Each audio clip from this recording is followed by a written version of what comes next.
So we join back in with our adventures and the calls of Astera. After last week, our group had headed down to see the initial beginning announcements of the festival and meet with Madame Oracle. After a chilling meeting in which at first Volu was offered the chance to murder those that had wronged him, and then afterwards they were offered a job to push a member of one of the sorry to push a racer who was taking part in the Doomhakré, Barter, off his vehicle during the second leg of the race down in the crevasse, or even better, make the lead car crash down there, the sandstorm, I believe it was. Um, with a final chilling threat and murdering the people offered to Volu anyway, the group were left to ponder their choices with that one.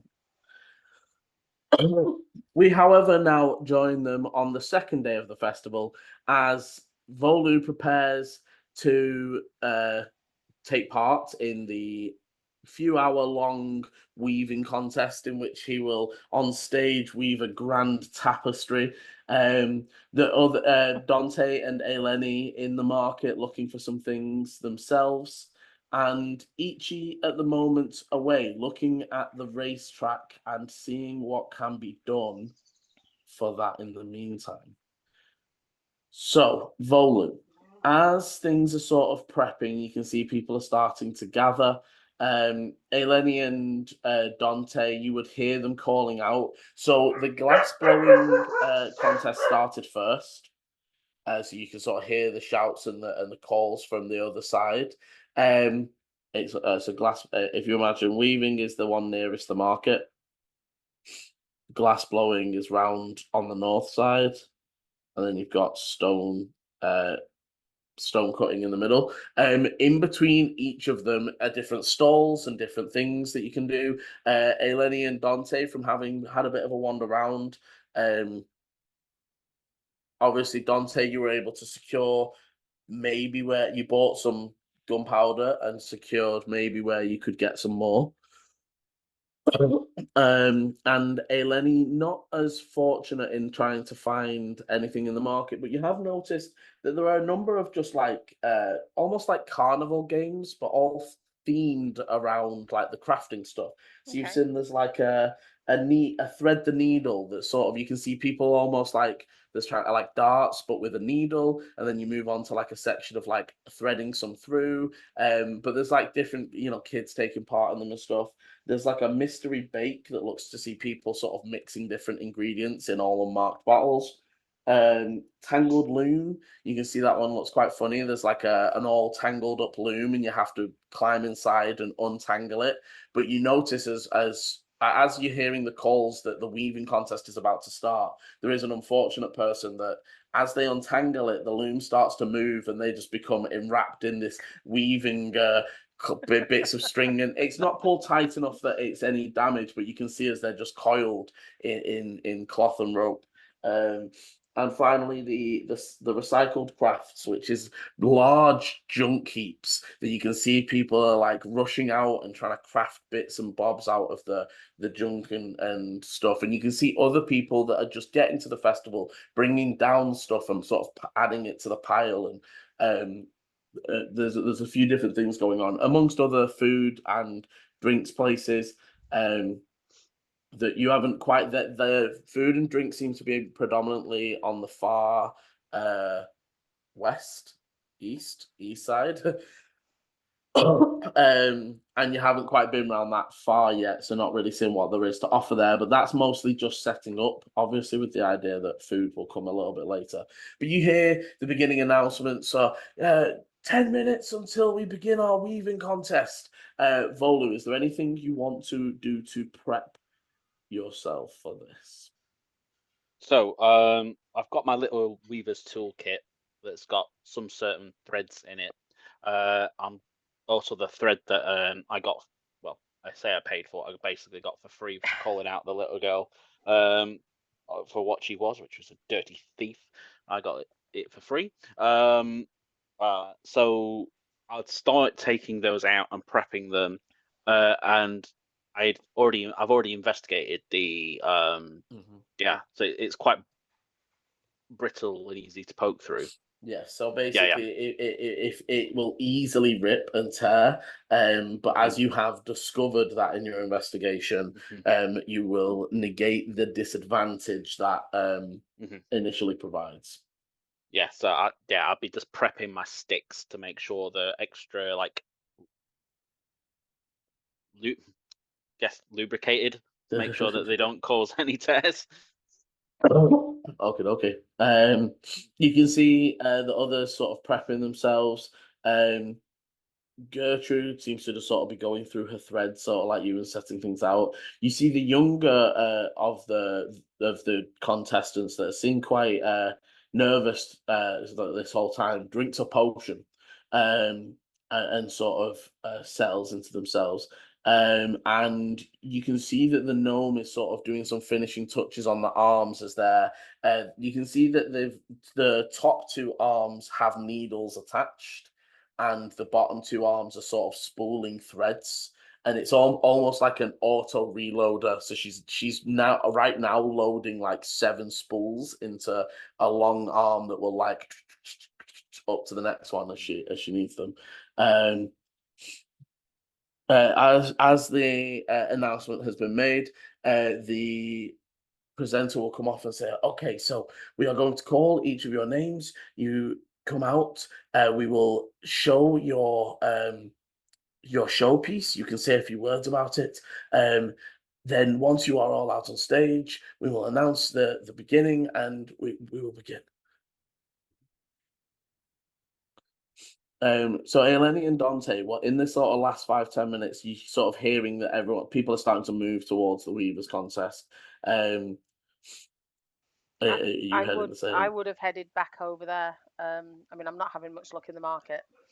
Um, and I'd almost want Volu to see that I was supporting him before it starts, and then I know it's going to be. I'm assuming it's going to be probably at least an hour while he works on his thing, and then Hmm. I could sort of wander and come back. So yeah, I want to be there for the start of it. Yeah, that's fine.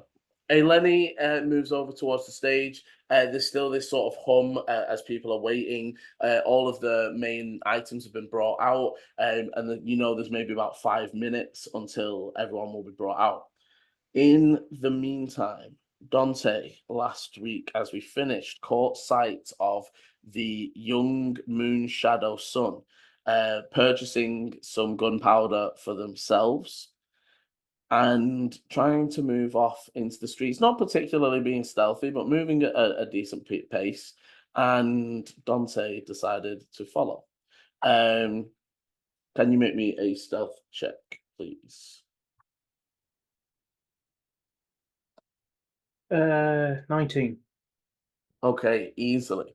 So, Dante, you would um, begin to follow the moon shadow through the different out of the main courtyard and the market, through some of the more affluent areas, and further into the crucible, up in that sort of top right section.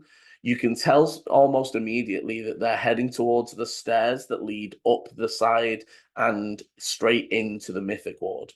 Are they talking at all? Because I'm assuming one of them's like his lab.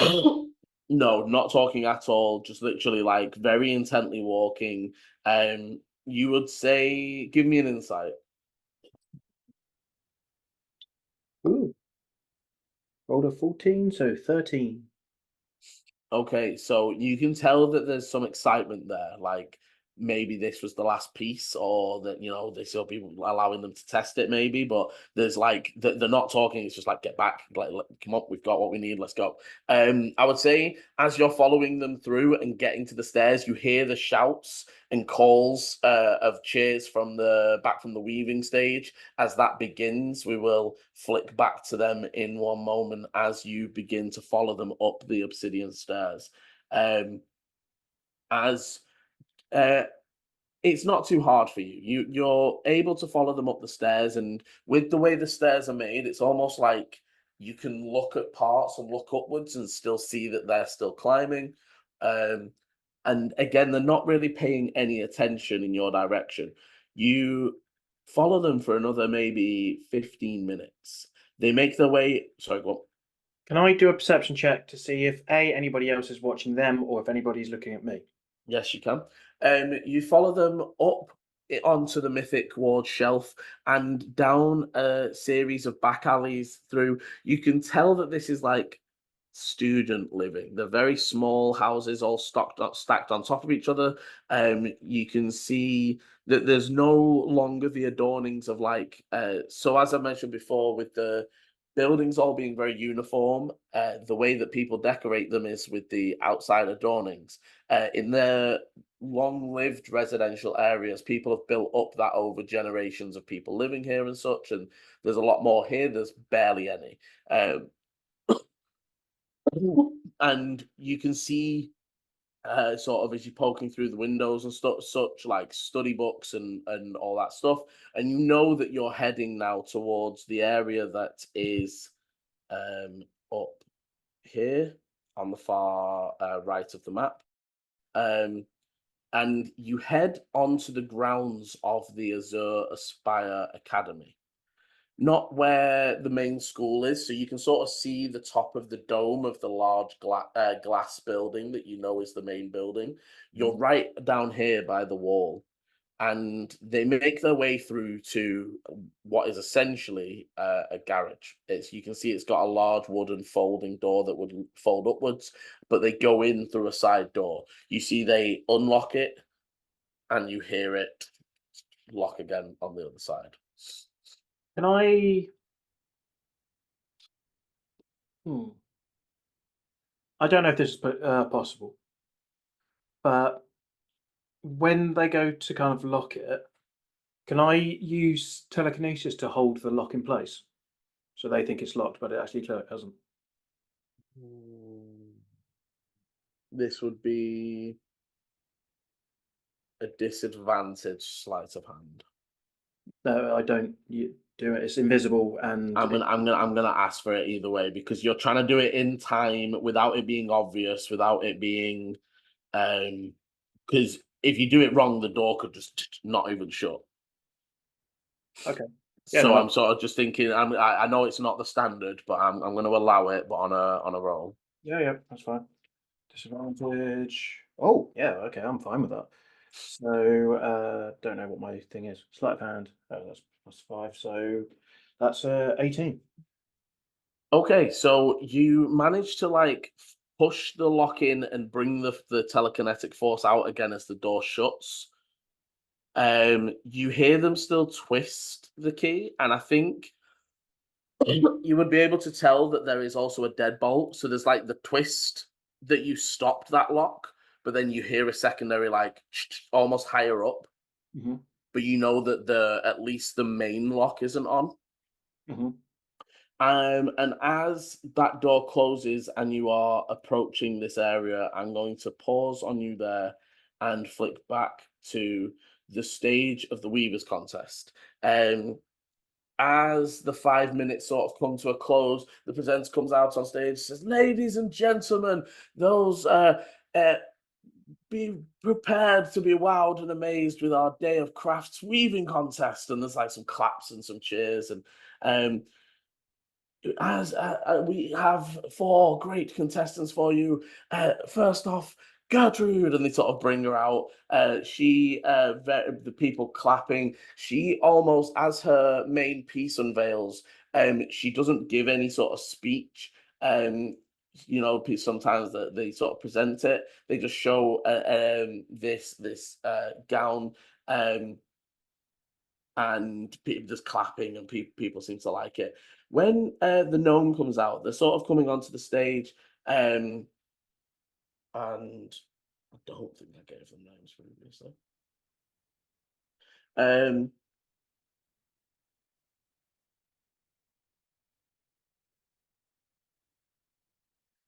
So the announcer says for the gnome, the next one with her mechanical contraption, Dintra, Dintra.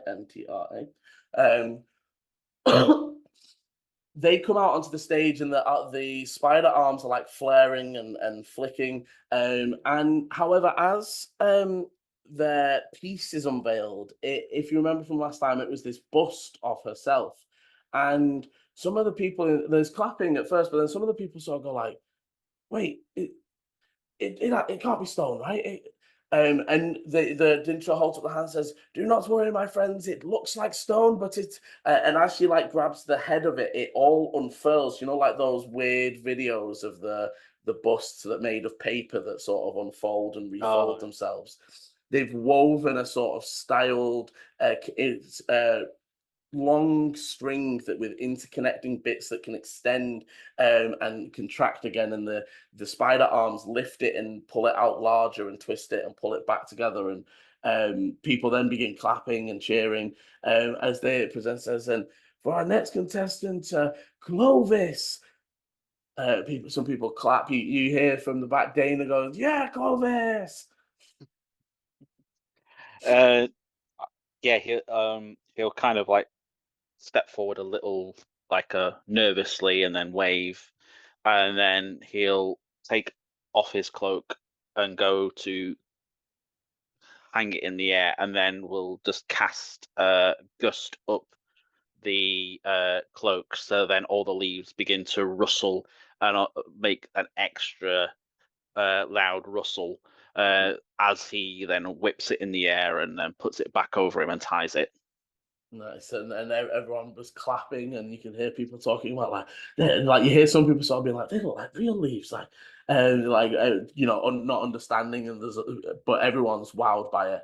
And finally, our last contestant, Goran, Goran. The sort of younger one comes out, waves, and they sort of, again, as you've seen them doing all throughout, they're definitely a fan of Gertrude. They've been sort of following what they do and trying to do what they do. So they also just sort of unveil it. There is like a polite, like, "Hey," but they don't really say anything about their piece before they sort of stand in place and bow, sort of getting ready to start. The presenter says, "Okay, now, Weavers, you have but a short hour to complete a tapestry that will wow and amaze us, telling us a story from fact or myth. If you are ready," they have like a large sort of turned, what do they call, sand clock? What's that one? Yeah. What's that? What's the actual thing? I call them egg timers, but they're An not called egg timers. hourglass. Thank you. Yeah, they turn over an hourglass. And you are able to begin. So, Volu, as you move up, first of all, what are you attempting to weave and craft within this story? And are you doing anything as you begin the crafting to assist yourself through the making of this? So when I was prepping, I was laying out my different colored threads. That's because I have some browns that I need for a horse, some reds that I need for a dragon, and some orange that I need for ginger hair. Okay. And then there's extra the one I got from the girl was kind of purple and Purplish, and speckly. I grab out of my weaver's kit a little pouch which looks like dust, but it's actually ground up rubies, and I start to lace the thread of the sparkly one as well. So that's the first action. I'm like kind of just prepping that with the rubies all over the glittery thread. Okay, can you give me a proficient dex roll as you begin? I'll give you advantage because you have already prepped. I don't know why I'm so stressed. So it's only a weaving contest, buddy. No need to stress. I already have the idea. I think I know what you're making, so I'm big fan of this.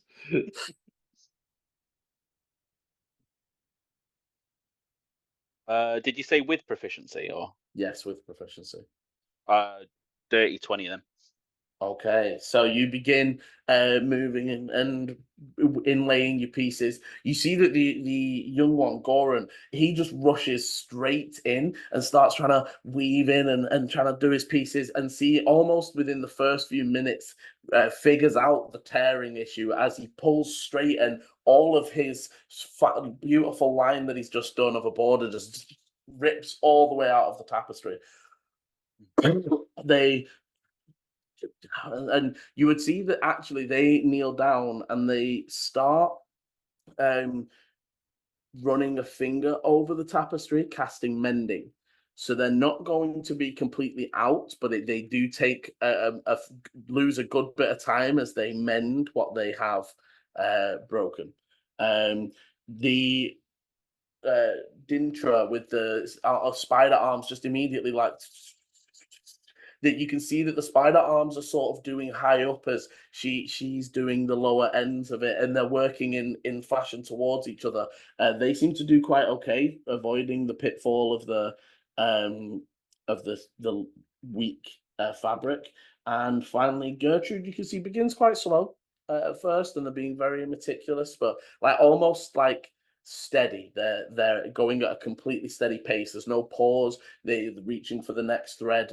You can see that within their basket, they've actually threaded needles and spools of thread already. So as they move on to the next color, they're just pulling a needle out of the next piece, and it's very meticulous and very thought out. I'll come back to Volu soon. Eleni in the crowd, eventually, after maybe 1 or 2 minutes, the crowd sort of dies down, and you can hear a few of the kids like, "Okay, I'm bored now. Let's go play." And like that, you see a few like, "Oh, I'm getting kind of hungry. Do you think the tea station's set up yet?" And people sort of begin moving around and heading off. As you look round, Eleni, you can't see Dante. They don't seem to be around at the minute. Dana gives you a wave, but Dana and you also see Alara there, but Dana is actually sort of stood watching the weaving contest. Alara, you can see, sort of heads over to one side, and you can see a few younger members of what seem to be her family, as they're just sort of enjoying the festival and going about the stuff. You're muted, by the way, sorry, Mum. You're muted. Muted. Also, Yeah. check the OBS isn't muted. No, I'd undone the OBS. I'd forgotten that I'd done the thing. So yeah, I would head over to Dana just to say thank you. I wouldn't want to stay and have a big conversation with her, but it's just to say thank you for being there and for supporting Volu. Yeah, of course, dear, of course. Are you going to do anything yourself today? Oh no, this is not my kind of thing. I used to have a garden. I used to grow things. I've never really been creative the way that Volu is. Well, maybe some of the other contests. She sort of points over to the sort of festival games that you can see, like they are more keyed towards kids and non. Like it looks like most of the loom bit is actually about acrobatics and the ability to keep low. So Yeah, you can and see a actually number with of my kids are size, actually. I've already looked at that and gone, that'd be fun, but I'd get stuck in there really quick. It depends on how acrobatic you are, I suppose. Mm. But yes, you are sort of free to sort of look around and take a little look as you're sort of thinking. An elderly woman, you see, they might be orc, might be half orc. It's harder to tell in this elderly age. Moves through singing some like almost it seems to be some sort of tribal song, almost like a throat singing style thing, and playing a sitar sort of style instrument as they move through the festival. As she moves through, a group of children sort of join in and follow along. They see like almost like they know the hymn, and they just move through the festival, going past the stage. As the scene passes you, what would you like to do? Where would you like to go first? I think I would go and wander and maybe watch some of the people playing games. Like I said, the loom one looks interesting, but I think at 7 foot and with my coat and everything, I think that would just be silly. I'm tempted to have a go at the thread the needle one because I can't cook to save my life, so baking is not a good idea either. But Okay, so you make your way round.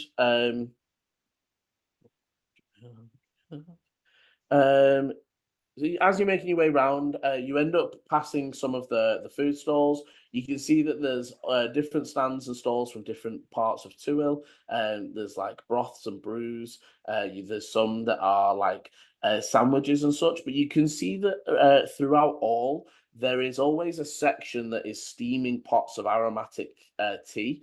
And it seems like one of the cultural things that's stuck throughout all of the tribes, even the ones from far east Tuil, is the sort of tea that is presented with the foods. And whenever you go up, it's almost the food is to go with the tea rather than the other way around. And they'll explain the different leaves and where they came from and the different plants that they used to brew them with. You can see that there's an area where children are getting their face and arms painted in classic desert tribal markings, and there are some that are sort of getting painted up as animals or monsters from the desert. And a large area of like woven. It's almost like on like the low tents, open with like all four doors open so that you can just sort of walk through, and cushions along the floor with a central area with different elderly members of the community sort of telling stories that you can tell almost immediately that they, while sounding fictional, they probably have some truth in them. There's, they're talking about sandworms, which the sort of the purple worms and such like that exist, but also they're talking about riding them through the desert, and those sorts of things. So, and all the different people around enjoying it. You can see as one, they've almost got like a combination of, as a few people talk, there's different members of the community that make sounds, and even the kids start to join in. So when he talks about a battle, there's like a ching ching ching, like from different kids that are like act out the battle scenes. And you can see that for each of the contests, so like I said before, there's thread the needle, mystery bake, tangled loom, and recycled crafts. Taking part at all gets you these like tokens that are almost like food and drink and tokens to spend here. Okay. But there is a mystery prize for the person who can hit the task perfectly, basically, with no failures. You can't see obviously what the mystery prizes are, but yes, as you go and take a look, so you can see that the thread the needle, definitely there's like this throwing needle, there's that, but it's almost like the whole time there is thread attached to whatever you're doing. And snapping them or causing any sort of damages is you see people starting to start over, and the sort of timing people. The mystery bake definitely is like, it begins with trying to discern ingredients from a table, and then it's like you can see people mixing them, and you see like a Goliath sort of mixing some stuff in a bowl, and then it begins to fizz and bubble and like overboils and just like explodes from his from the mixing bowl. As the announcer's like, wrong ingredient there, buddy, off you go. And the tangled loom, very plain, as I've said. And the recycle crafts, so you can see a lot of different things coming out of that. There's people crafting small things, some people crafting utility, some people crafting like cool, and there's sort of like there's one set of judges that are giving points in every measure, right? So it's like how useful it is, how cool it looks, how almost resourceful the craft was. And then sort of scoring points, and people having fun and going about their day. Brilliant.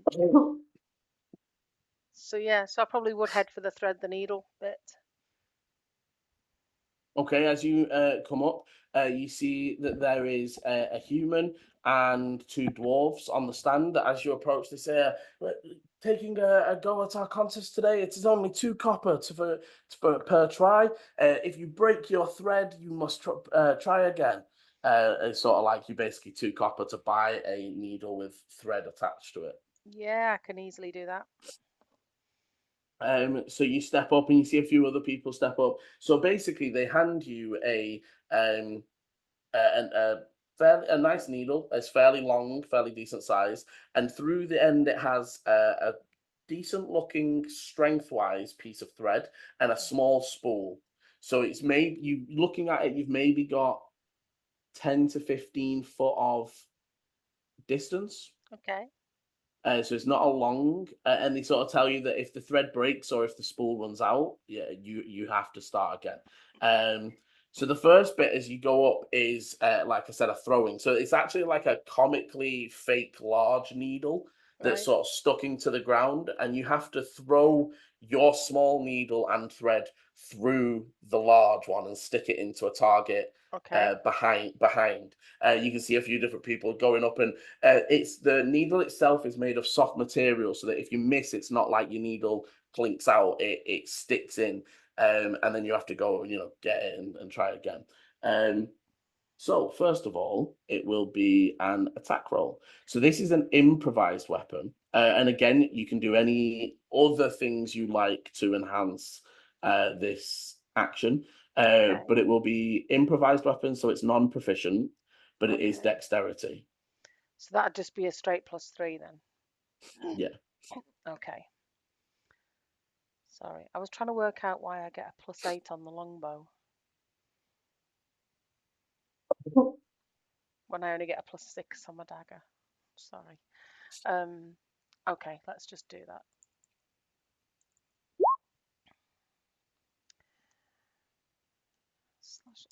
/RD20 +3. 21. Okay, easily the needles straight through the center and into the other side. You see, as the thread sort of rests, there are parts of the inner ring of that of the big needle that seem to actually be rough and sharp. And you see the person that throws after you, it goes too close to that edge, and it almost snags and cuts their thread, and they're like, "Nah, don't have another go." A attendant sort of uses a mage hand to grab your needle, and they actually pull it. They don't give it you back through, they thread it, right? So it continues through, and they sort of bring you round, and now they sort of bring you on to, you can see a line of 5 actual needles decreasing in size Okay. and you need to thread the final thing through all of them and tie a knot so that it doesn't come undone. Okay. So I need a sleight of hand. Okay. And again, you can do anything that you can do to you see people, there are people sort of guiding themselves. There are other people doing stuff that these contests are by any means. So I also have mage hand. Okay. So can I use that to help me? Yeah. I use that to give myself advantage when I'm doing the sleight of hand. Yeah, I like that. Okay, because looking at everything else that I've got, I'm not sure what else is going to be useful. Yeah, so I'm gonna use my mage hand and do a sleight of hand. 10 and 10. Okay, so you get your way through the first 3 of these 5 needles, and as you get to the last 2, you can see that they've almost been scuffed up and sharpened or rusted, so that I'm going to say that because you had the advantage, you almost stop. And I'm going to ask for a final, slightly harder. You can still get an advantage, but it is a slightly harder DC, sleight of hand. As one of the attendants is like, "Oh, our contestant has almost made it in the first go." Oh, that's better. Oh, 18. Okay, and using the mage hand to guide yourselves through, you pull it to the end, tie the knot, and releases it. You see that as you sort of pull it, it almost like releases and drops, pulling the other needles all like so it almost like up together. Yeah. and they sort of, we have a winner, a great time and a great effort. What is your name, contestant? Hey, Lenny. Well done, Eleni. Uh, we have only 10 more minutes before we announce our first mystery prize winner. You are currently, they sort of slap up the name Eleni up on the board. You can see there's like the sort of rating number of tries and time. So they're sort of like watching how many attempts you made, and Yeah. there's a big list of did not finishes at the bottom. And currently, Eleni, you're up there with. There's one other name that's sort of near yours. You can see that they finished actually nearly as fast as you, but they used 2 attempts. Right. And the rest are sort of in the 3 attempts, okay time, but for 1 attempt. But yeah, so you know that in sort of 5-10 minutes they'll sort of make an announcement. I would probably wander away from there then. And what time is it? Like mid-morning? Like what time of day is it? So yeah, because Still quite it'd be early. maybe like 10, 10:30. It's the glass blowing was set off first, and then onto Okay. the So I'd weaving. maybe go and just get some tea and maybe Okay. try out one of the different teas. I don't really want food as well, or not yet anyway. And then I'd maybe take that tea back and just see where people are up to with the tapestries. Okay, perfect. So what do you think?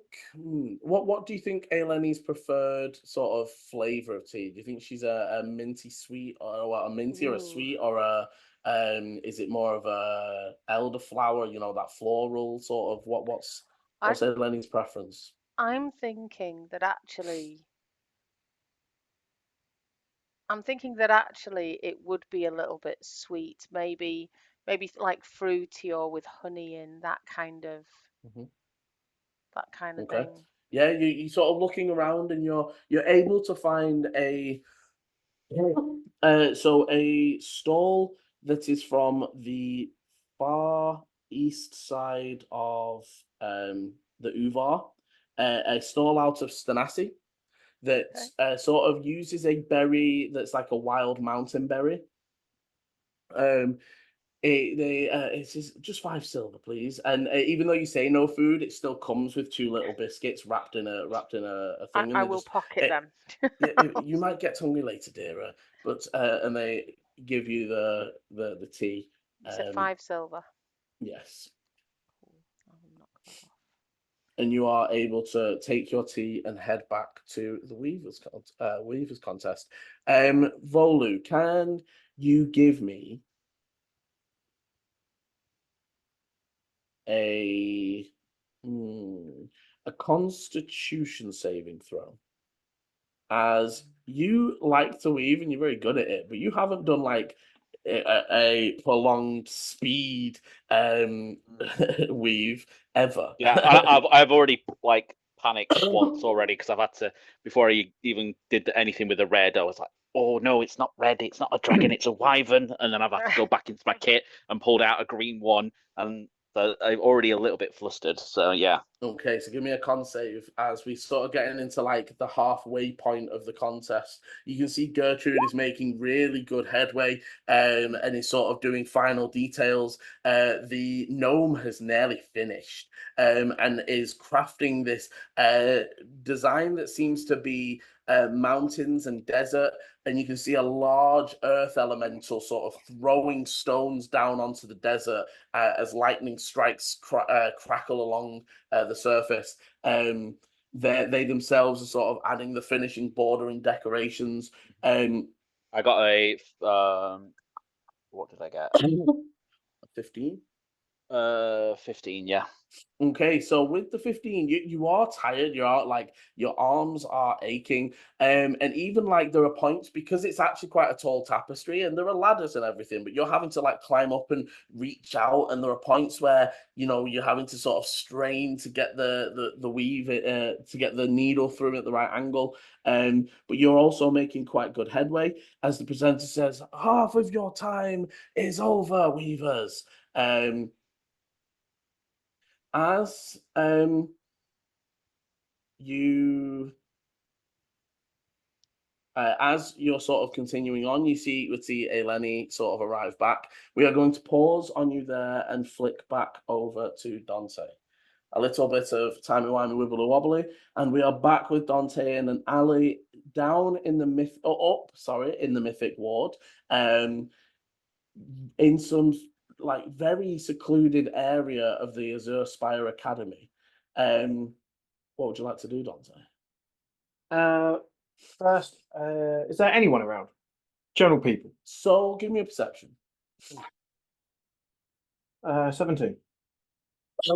Okay, so you can hear that like 2 streets that way there is like a main passageway. If you imagine for your own imaginations, it's like being on the alleyway down the side of Jake's, and then looking onto the main road of like North Road, right? So you can hear that busyness that's 2 or 3 streets away, but this area here is very, very quiet.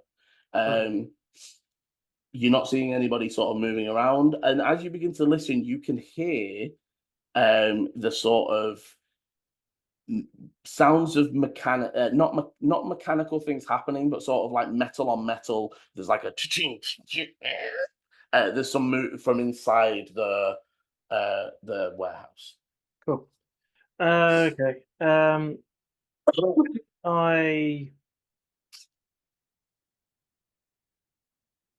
Is it dirty around here? Like No, very, very clean. Well kept. You're making this incredibly difficult. I know.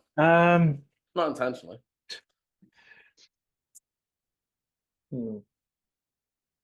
Okay, right. So, firstly, is it just like big warehouse? Is there windows or anything like that? So, as you sort of take a look around, you can see that it's not as big as like a warehouse. It is more garage shaped, or more barn shaped, if you imagine. So it's 2 big open doors, not like an up and shutter, and then a side door that's a smaller one. You can see that 3 of the sides don't have windows, but there is on one of the flat, one of the triangular sides, there is what probably was the old barn window that now has glass in it. But there's only that one window that views into the place. I'd say that as you come round to that window, you can see shining upwards onto the window the light from inside. Like they have lights inside the garage. Okay. You've got to go to the first. Yeah, so I'm going to go to that window first. Is the window up top, I'm assuming? Yes, it is. As you sort of take a look at it, it is climbable. Now, it will depend on if you're trying to still stay stealthy. Like, if you were just going to, like, run it'd be fairly easy to do. But if you want to do this quietly, it would be at disadvantage. So, I want to use a rope and a mage hand up the rope to tie up the end, and then I want to stealth my way up. Okay, so you are able, there's almost, the old post, because this is, like on barns where it's almost the winch window that you would lift the hay bales up to. That was what I was kind of hoping for. Yeah, and there's still that old piece of wood sticking out above the window, so you mage hand up and tie round and then begin to climb. So the rope provides advantage, which will negate the disadvantage for being stealthy. So make me an athletics as you try to stealthily climb up the rope. 15. Okay, so it takes you a minute because you're doing it slowly. There are a few times you have to very gently put your foot against the door or the wall to sort of steady yourself, to stop yourself from spinning. But you do manage to make your way up. So I'm going to say that you're still holding the rope and the beam, but you're able to view in to the garage. As you look in, you would see Moonshadow and the gnome currently standing on top of what looks to be like a Aether Stream race car. It looks like very well made. Now, I can't remember if you were around when they talked about the Greywind Aether. I don't think you were. Doesn't ring a bell, but that really doesn't mean anything. I thought But that was brought up by Madame Oracle. Regardless, let's just assume that I don't remember, Yeah. and even if I was there, let's assume It that was I. all. Oh no, sorry, that was Desert Hopper. No, sorry. No, it was both. So So yeah, Thaddeus so mentioned something wind, and Madame Oracle then said something about grey wind afterwards Yes. as yeah, well. so, Oh, so yeah. the Sandstorm and the Desert Hopper that are the targets of your job for Madame Oracle are the vehicles who are sponsored by the Grey Wind Aether.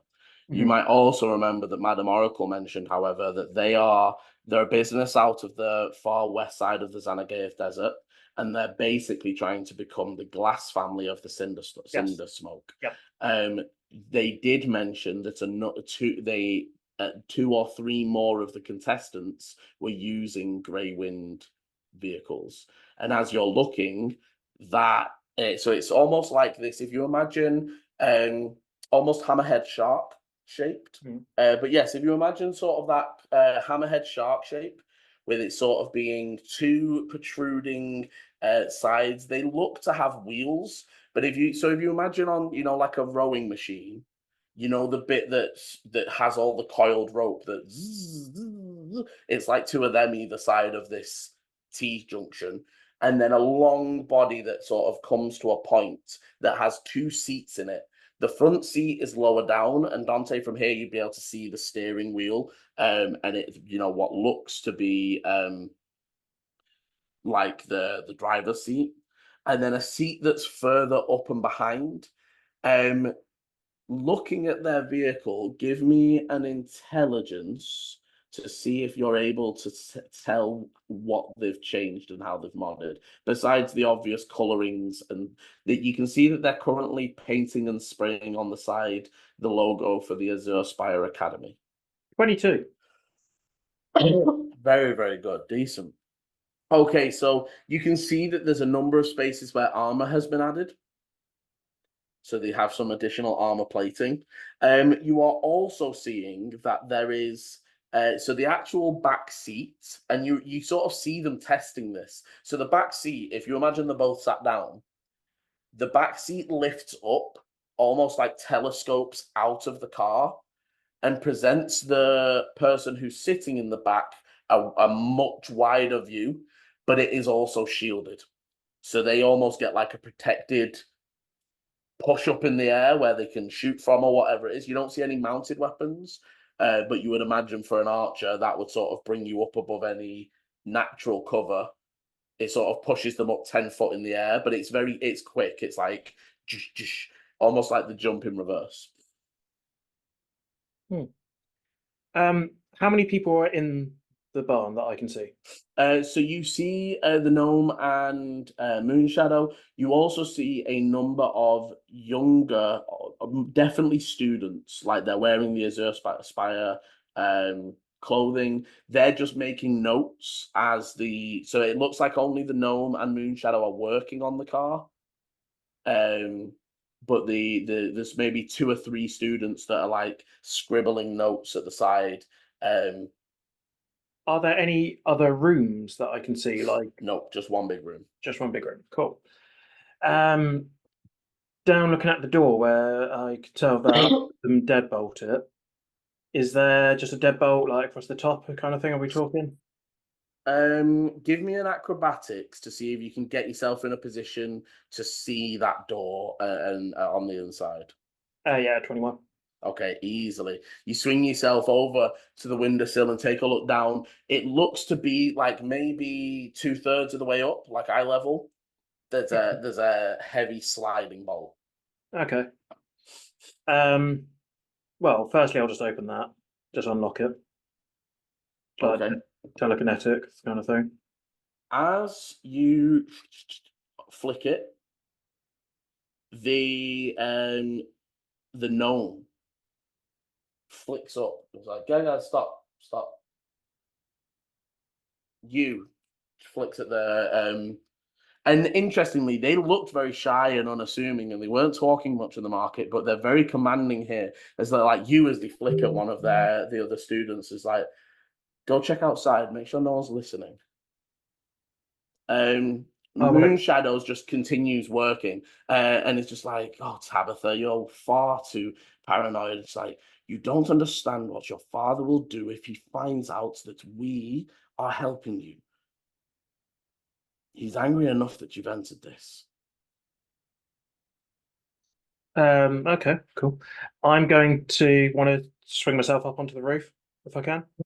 Okay, give me another flat athletics as you get yourself up on the roof.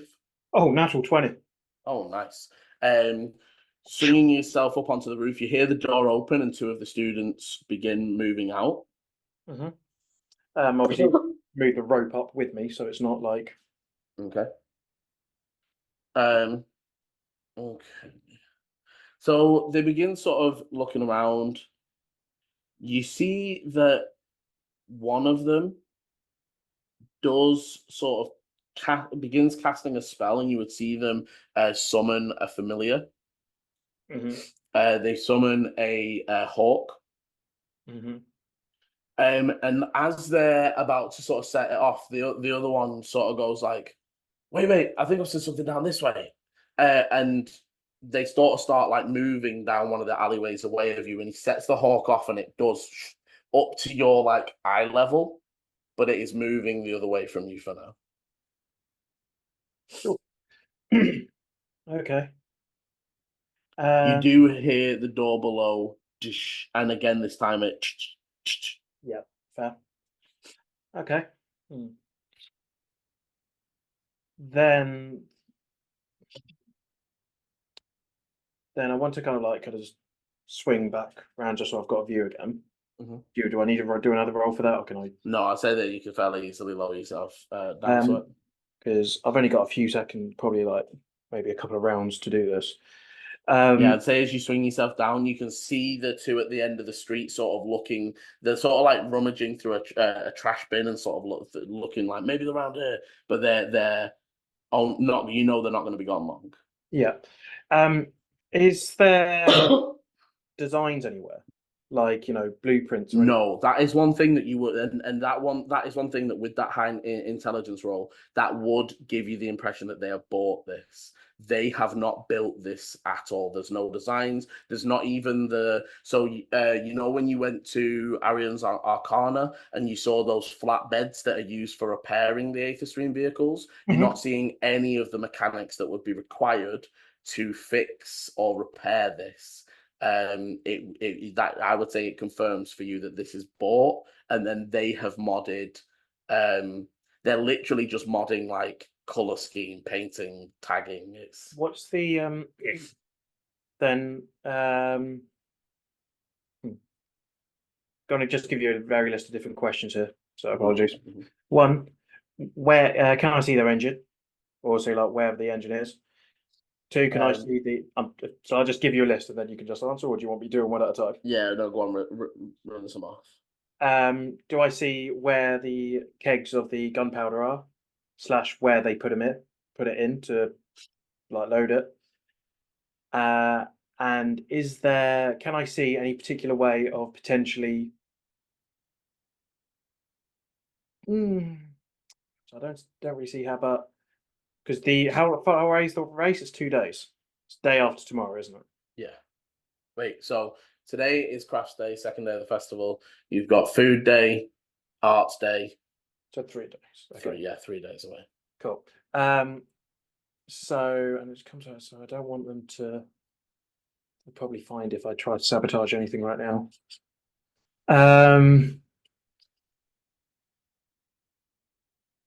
Yeah, okay, those are the two things that I want to know right now. Okay, so if you take a little look in the messenger, I've sent through Sam's rough concept art for this is the Greywind model. So the ones that are self-made do not look this well put together. But if you imagine this is the family that are trying to become like the glass family of Cinder Smokes. This is the basic idea and the basic model. So the smoke pours out of the two wheel looking things on the side, through a number of exhausts. The engine is where you would imagine a car engine. So it's like that sort of central front bonnet section. You would see that the actual gunpowder reloader actually seems to be on the like in between the feet of the driver. And you would be thinking it's like the best placement on this vehicle. As that is the most protected spot. What else did you ask? Sorry. Where the current kegs are. Like they just brought a couple of kegs. You would the reason you're able to find out that it's down there is you see them loading it up.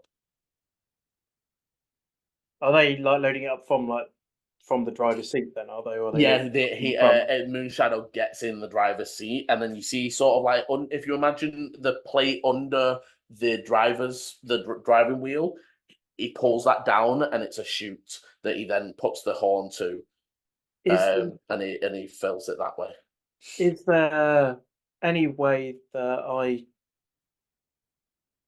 I'm going to answer? I assume this answer is no, but can I? Firstly, with Mage Hand, do I always need to see what I'm doing with it? I believe so, I or I'd assume- probably make it a see if it says so you can see. If not, I would be saying it's disadvantage for blind trying to do stuff. But Yeah, I'll have a look in a minute. But can I tell what any of the buttons, controls, or anything do? looks very simple. In the similar to how you've been shown it. So Thaddeus has stripped out all of the unnecessary stuff, and it is like drive on, emergency off. Like it's very simple, and it looks the same. There's not a lot on the dashboard. There's not a lot behind. You would be able to note that it looks like the person in the back is the one that activates they have a lever. But the driver seems to be completely focused on the driver. There's no other buttons or levers for No, weaponry, trap or drops or anything like that. doesn't look like it. Okay. Final thing again, I don't expect really to. Can I see any points where, as I'm looking from above and looking down, could I potentially see maybe weaker areas of the car, like maybe because they put something here that's actually kind of exposed this bit over here, or so. Give me a perception, and I would say as you're doing this, you can hear the footsteps coming back towards you. 14. Okay, so not massively. I'd say that you looking maybe the exhaust. You're thinking that like hitting the front bonnet, if you can damage, you would see that sort of as you're sort of finishing up and climbing away, they're opening the bonnet to look at the engine bit, and if you can get that front plate off, then the full engine is exposed. Right. But other than that, Cool. Then I'm just gonna slide myself down, and then make myself kind of like scarce hide somewhere because I know they've got like a familiar having a butcher as well. okay, give me a new stealth check as 6, so 14. Okay, so you duck into a side alley, and you hear them sort of coming back. It's like I didn't see anything. No, Errol doesn't see anything either. Looks all clear. I've just been being paranoid, man. And they're like, yeah, I know, but his dad's well scary, and the other one's like Tabitha's worse, man. Like, have you done battle magic with her? Absolute psycho, man. And they sort of like move in before they knock. There's a pause and like the. You say they're all gnomes? No, so the other students I didn't give races. So the two that have come out is a human and a where's my brain gone? A air ganassi. They seem to be late teens, 16, 17, that sort of age. Was the and the one Tabitha? Tabitha's a gnome and Moonshadow. You would say that they are more like 18, 19, 20. If you imagine this to be like a school with multiple years, they would be potentially the upper class, and they are using freshmen to take research notes and stuff. What I was asking was just Tabitha was she the one that helped grab the gunpowder? Yes. the shy, timid looking one that also then you saw barking orders around inside the barn. Cool. I am going to start heading off. I think the big talk. Well, no, that already happened the day before, didn't it? Mm-hmm. There's no real way of me knowing where this guy's dad is. Other than just the assumptive prime ministerial. What's the word? Council building. I'm just going. Yeah, the main buildings. So you could assume that during the day they might be there. They also very well might be around the festival. And you know that they are supposed to be. They're usually the ones that give prizes. So there's a very good chance that they'll be there at the end of the day. I want to just okay. I'm going to start heading out and just start walking back towards either the town or the council building, whatever kind of comes up first. You're closer to the back to the festival. Okay, I'm going to start heading that way then. And in that time, I'm going to start writing a letter just saying that your son is working with a gnome called Tabitha. Pretty much going, your son's doing this. Yeah. He's got himself an experimental drive ship that he's about to fly, or he's about to take into the Doomhakré, and he's using what appears to be young students to help him build something along those lines. Okay. And and from that point on, I'm going to be, I'm probably going to write. Yeah, no, that will be it. Yeah, that's okay. So I'm going to take a pause on Dante as you begin making your way back. It's going to take you another 10-15 minutes to make your way back towards the competition area. In that time, Volu, can you give me a weavers for the first one that I've asked for? So it'll be a proficient dex as you are getting towards the end stage. The gnome Dintra has finished. I'm really concentrating on this. Oh, I can't do it. I can't do it after the roll. Can't do it after the roll. At 9. Oh, so describe. So you are 3/4 of the way done. Describe what they can see right now. So in the bottom, there's fields of grass, and then there is a really small horse. Only small because of perspective of what the image is going to be. It's not actually a small horse. And then on top of it is a halfling that looks not too dissimilar from myself. And then in the kind of higher elements, I've started to weave the wyvern, which has been ridden by a ginger human, impaling it in the head, and it is plummeting towards the ground, almost exactly where the horse is. But the horse looks to be moving away from that. Okay.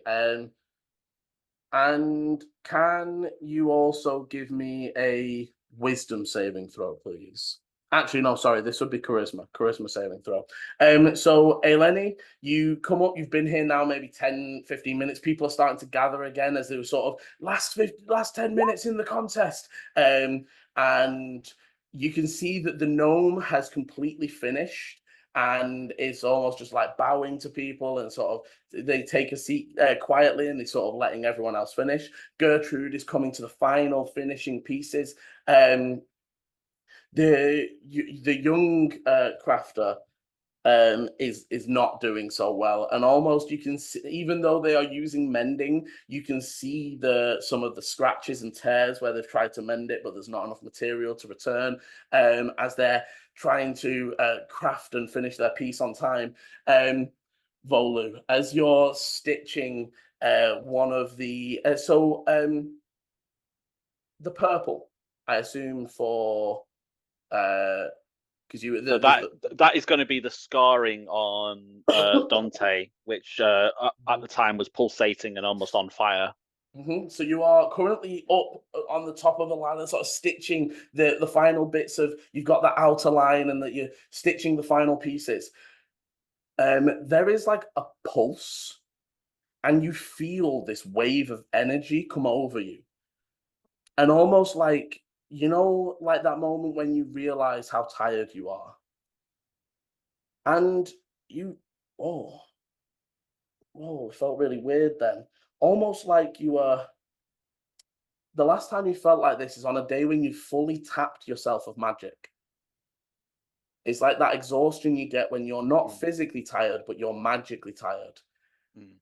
And as this wave comes over you, you slip from your ladder and pull a large stretch and scratch. It is down the wing of the wyvern, and as you're sort of looking, it's not too much to mend. If you know the spell mending, it looks like it'd be possible to stitch that back together. As you're thinking this, you hear behind you, and Eleni, you're sort of looking at this like, oh, damn. All of a sudden, people around you start going, what's happening? Oh my gosh. And you look over, and there's Gertrude is clutching at her chest, and she's like, and she falls to the floor and starts spasming and twitching. People start rushing over to her, and as she does, an elderly noble, just an elderly watcher on the side, and the old lady who was singing the tribal hymns, both pull out small side weapons. The noble seems to pull like a sword cane that looks to be mostly decorative if you were looking at it from a standpoint, and the old tribal lady pulls out what literally looks like a hunting dagger. It's not a weapon of any kind. And the old man just stumbles forward and swings wildly towards a noble who's currently stood up on the stage. Volu, you don't know them. Eleni, you and the others, you sort of see one of them says, Elminster Estaff. It's Elminster Estaff, the eldest member of the Estaff family. Each you would have told you about them as the Workers' Guild members. And as that all unfolds, we are going to take a small break there. And that's for our little end of part one, is a nice little moment to pause. Bloody hell. Thank you for watching and following so far. If you like the story so far, hit the like and subscribe button so you know when the videos are coming out. And as always, roll well. This is the end of part one. Part two airs Sunday 7 PM GMT, or will be linked in the top right of your screen now. Thank you for watching, and roll well.